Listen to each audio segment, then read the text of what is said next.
తెలంగాణలో పెద్ద ఎత్తున రైతు సంక్షేమ పథకాలు అమలు చేసి కేసీఆర్ రైతు బంధుగా నిలిస్తే హామీలకు కోత పెడుతూ రేవంత్ రెడ్డి రాబందుగా మారారని బీఆర్ఎస్ వర్కింగ్ ప్రెసిడెంట్ కేటీఆర్ విమర్శించారు. కాంగ్రెస్ అంటేనే మోసం, దగా, నయవంచన అని మరోసారి రుజువైందని ధ్వజమెత్తారు. రైతు భరోసా ఎకరానికి 15,000 ఇస్తామని మేనిఫెస్టోలో ప్రకటించి 12,000కు కుదించడం అంటే రైతులను నిలువున వంచడమేనని మండిపడ్డారు. స్థానిక సంస్థల ఎన్నికల గంటాన్ని దాటేందుకే రైతు భరోసాపై కాంగ్రెస్ ప్రభుత్వం ప్రకటన చేసిందని విమర్శించారు. ఈ ద్రోహాన్ని రైతులు క్షమించబోరని హెచ్చరించారు.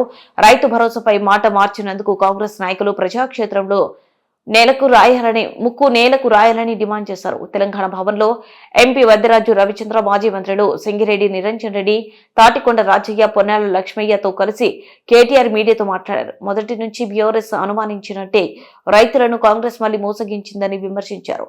రాజ్యాంగం అమల్లోకి వచ్చిన 75 ఏండ్ల సంబరాలు సందర్భంగా దశాబ్దాలుగా కాంగ్రెస్ చేతిలో రైతులు మోసపోతూనే ఉన్నారని నిపుణులు జరిగారు. 15,000 ఇస్తామని చెప్పి 12,000 అంటూ 1,00,000 కండిషన్లు పెట్టి జనవరి 26న రైతు భరోసా మోసానికి అధికారికంగా తెరలేపుతుందని మండిపడ్డారు. 15,000 రూపాయలు ఇస్తాం ఎకరానికి అని చెప్పి ఇవాళ 12,000కే కుదించి సంబురాలు చేయమంటున్న రేవంత్ రెడ్డి ప్రభుత్వం ఖచ్చితంగా తెలంగాణ ప్రజానీకాన్ని, తెలంగాణ రైతాంగానికి తీరని ద్రోహం చేస్తున్నది, తీరని అన్యాయం చేస్తున్నది. ఈ ద్రోహాన్ని, ఈ వంచనని తెలంగాణ రైతులు ఎట్టి పరిస్థితిలో మరి క్షమించరు అనేది తప్పకుండా మా పార్టీ యొక్క ఆలోచన. అందుకే నమ్మి ఓటేసిన పాపానికి డిక్లరేషన్ల పేరిట మీరు ఇచ్చిన వాగ్దానాలు, గ్యారంటీల పేరిట మీరు చెప్పిన మాటలు పచ్చి మోసం అని చెప్పి ఇవాళ తెలంగాణ రైతన్నలందరికీ అర్థమైంది. కాంగ్రెస్ పార్టీని ఖచ్చితంగా భవిష్యత్తులో పాతరేస్తారని చెప్పి మేమైతే బలంగా అనుకుంటా ఉన్నాం. నిజంగా చెప్పాలంటే మోసం అనే పదం కాంగ్రెస్ పార్టీకి సంబంధించినంత వరకు చాలా చిన్న పదం.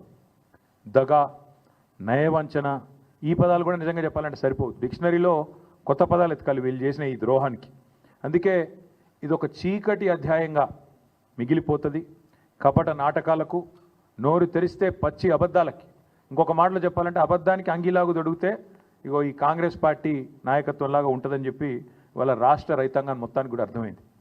కేసీఆర్ గారి పరిపాలనలో 10 ఏళ్లలో ఆనాడు రుణమాఫీకి, అదేవిధంగా రైతు బంధు పథకానికి, రెండింటికి మాత్రమే నేను చెప్పేది, మిగతా చెప్పని కూడా చెప్పట్లేదు. డైరెక్ట్గా రైతుల ఖాతాల్లో పడ్డ పైసల గురించి మాత్రమే చెప్తున్నాను నేను. రైతు బంధు రూపంలో 73,000 కోట్లు, 27,500 కోట్ల రూపాయలు మీకు రుణమాఫీ రూపంలో, ఈ 2 పథకాలు మాత్రమే 1,00,000 కోట్ల రూపాయలు ఇవాళ రైతుల ఖాతాల్లో వేసిన ఘనత కేసీఆర్ ప్రభుత్వంది. ఇవాళ ఎన్నికల్లో మాట ఇవ్వకపోయినా, ఎన్నికల్లో ఓట్ల కోసం మీలాగా డిక్లరేషన్ల పేరిట మోసం చేయకపోయినా, రైతు బంధు లాంటి పథకాన్ని భారతదేశంలో మొట్టమొదటిసారి పెట్టిన నాయకుడు స్వతంత్ర భారతదేశంలో కేసీఆర్ గారు.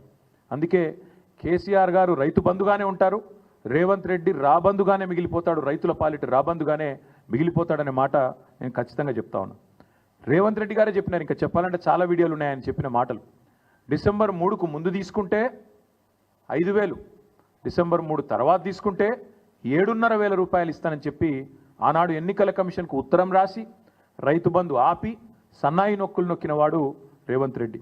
ఆ రోజు 10,000 రూపాయలు కేసీఆర్ గారు 2 పంటలకు ఇస్తుంటే 3 పంటలకు ఇయ్యవా, 3వ పంటకు ఇయ్యవా అని అవహేళన చేసిన వాడు రేవంత్ రెడ్డి. 10,000ను బిచ్చమన్నవాడు, ముష్టి అన్నవాడు రేవంత్ రెడ్డి. మరి ఇవాళ మేము అడుగుతున్నాం, 10,000ను ముష్టి అంటివి, బిచ్చమంటివి, 15,000 ఇస్తానంటివి, ఇవాళ 12,000